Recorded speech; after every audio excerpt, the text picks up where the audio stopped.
Video kali ini bisa kalian lihat di YouTube-nya kita, 8 Jarum Jahit. Halo pemirsa, hari ini kita kedatangan tamu namanya Kibo. Kenapa sih dipanggil Kibo?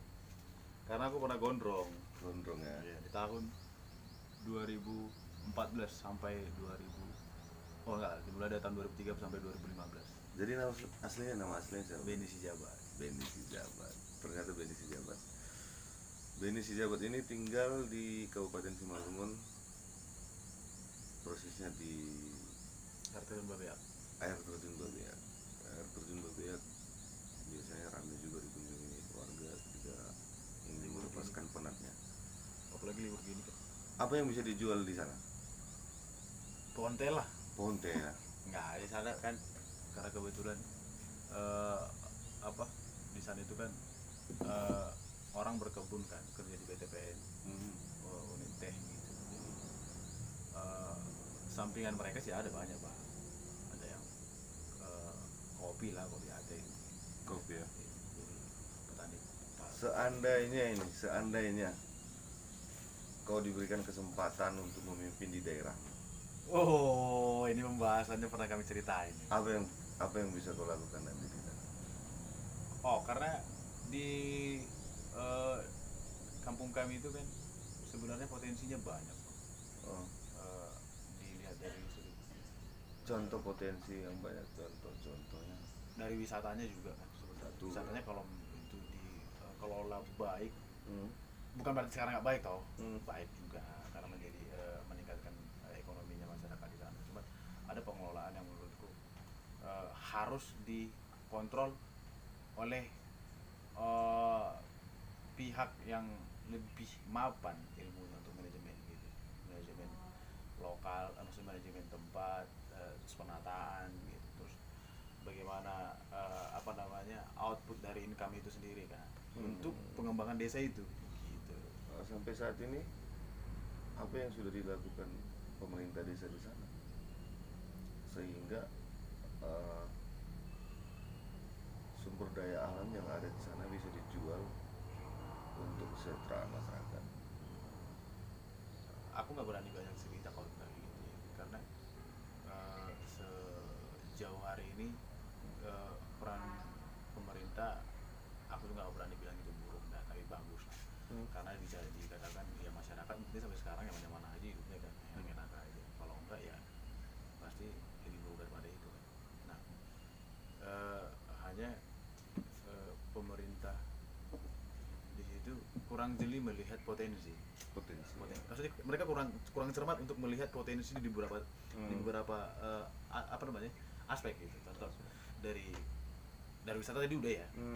Terus dari alamnya juga banyak. Itu di wisata nih yang benar-benar kelihatan konkret gitu. Dari terjunan gitu. Terus ada yang sebenarnya aliran sungai yang bisa dimanfaatkan. Aliran sungai di sana yang bisa dimanfaatkan. Untuk pariwisata juga? Enggak pariwisata sih, tapi jadi pendapatan orang di situ seperti membenahin fungsinya itu gitu. Merefungsinya itu jadi lebih bagus gitu sebenarnya. Karena sungai itu dulunya kan aktif. Sekarang karena memang sudah dibangun pipanisasi kan.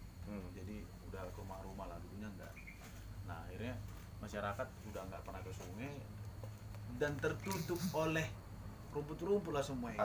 Akses enggak ada lagi akses ke sana. Padahal sebenarnya kalau itu buat jadi kolam, jadi income juga toh. Iya. Kalau dibuat jadi kolam ikan gitu yang dikelola. Nah, ini lagi-lagi nih. Dikelola sama contoh pemuda setempat yang mengatasnamakan organisasi. Contoh Karang Taruna. Kalau Karang Taruna di sana diaktifkan. Karang Taruna ini ya, berarti ini tantangan untuk Karang Taruna Simalungun. Ini bisa dijawab sama Pak Bonauli Raja Guru nanti. Apa yang bisa di sana, mungkin bisa juga Ketua Karang Taruna Simalungun langsung meninjau lokasi apa yang diinginkan pemuda di sana. Mudah-mudahan apa semua ini bisa disukseskan ke depan. Itu sektornya gini loh. Itu masih sektor dari ini kan, dari sungai loh, dari air kan gitu. Kalau sistem pertanian bagaimana? Nah, di situ kan masyarakat HGU ya. Kita pakai lahan perkebunan gitu. Jadi mereka pun sebenarnya udah lama pakai seperti punggung, maksudnya katakan deh punggungnya perkebunan gitu ya, sisi-sisi lainnya perkebunan itu yang nggak terpakai, mereka tanamin jagung, lalu yang jagung sih lebih kebanyakan mereka.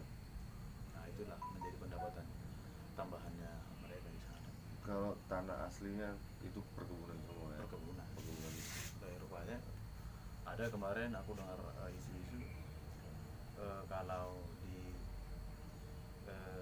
perkebunan itu akhirnya nggak setuju kalau para pekerja atau buruh yang di sana itu menggunakan lahan yang tak terpakai ya, lahan yang tak terpakai oleh kebun ini yang tidak dikelola dikelola oleh masyarakat gitu.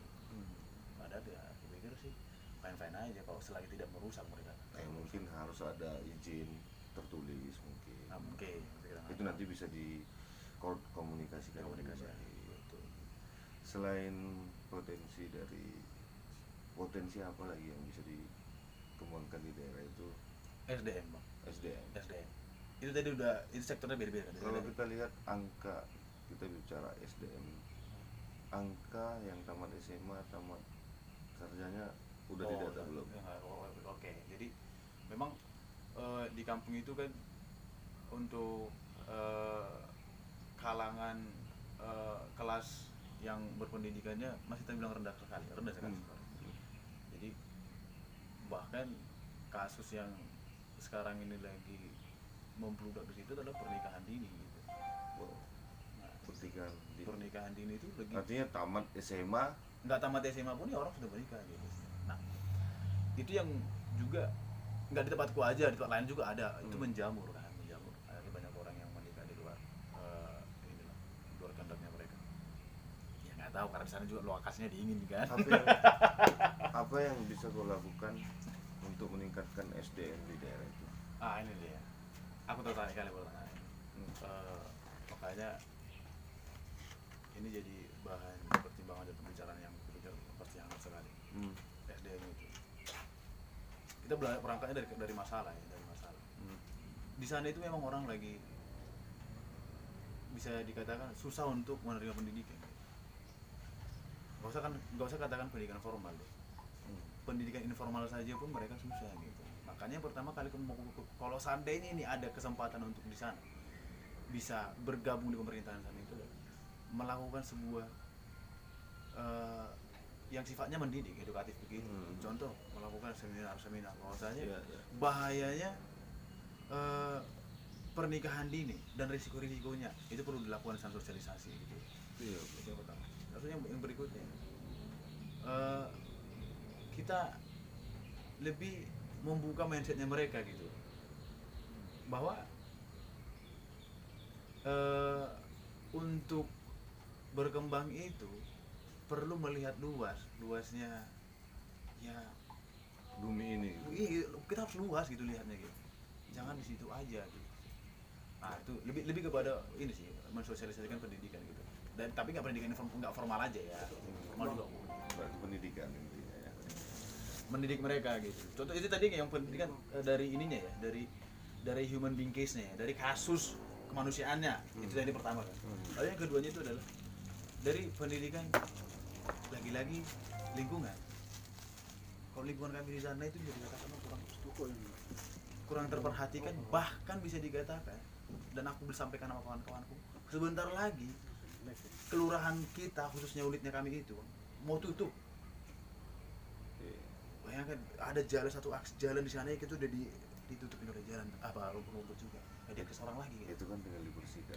Benar, Pak. Nah, makanya aku bilang tadi itu, kalau nih ada kesempatan kerjasama dengan orang di situ untuk melakukan sebuah pertemuan, bahwasanya perlu dilakukan sebuah pendidikan tentang lingkungan.